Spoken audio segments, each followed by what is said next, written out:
Hello বন্ধুরা, তোমরা সবাই কেমন আছো? আজ নতুন রান্নার ভিডিওতে তোমাদের সকলকে জানাই স্বাগত। আজ বানাবো লোটে মাছের ফ্রাই। প্রথমে লোটে মাছগুলোকে ভালো করে কেটে পরিষ্কার করে নেব। এবার আদা রসুন বাটার সঙ্গে সব মশলা, লেবু রস একসাথে মিশিয়ে মাছগুলোর গায়ে ভালো করে মাখিয়ে নেব।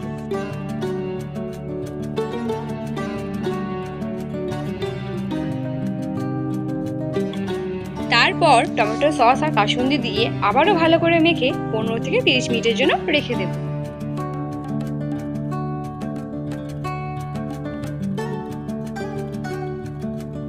এবার একটা পাত্রে 1 কাপ ময়দা ও কর্নফ্লাওয়ার নিয়ে তাতে চিলি ফ্লেক্স, নুন, গোলমরিচ গুঁড়ো দিয়ে মিশিয়ে জল দিয়ে একটা ব্যাটার বানিয়ে নেব।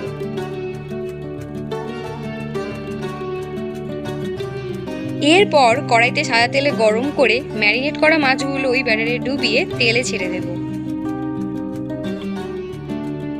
এবার ভালো করে ভেজে নামিয়ে নিলেই রেডি লোটে মাছের ফ্রাই। তোমরাও বাড়িতে ট্রাই করে জানাবে তোমাদের কেমন লাগলো। ভালো লাগলে একটা লাইক, কমেন্ট করে চ্যানেলটাকে সাবস্ক্রাইব করে দিও। তাহলে চলো আজকের মতন এখানেই টাটা। সবাই ভালো থেকো ও সুস্থ থেকো।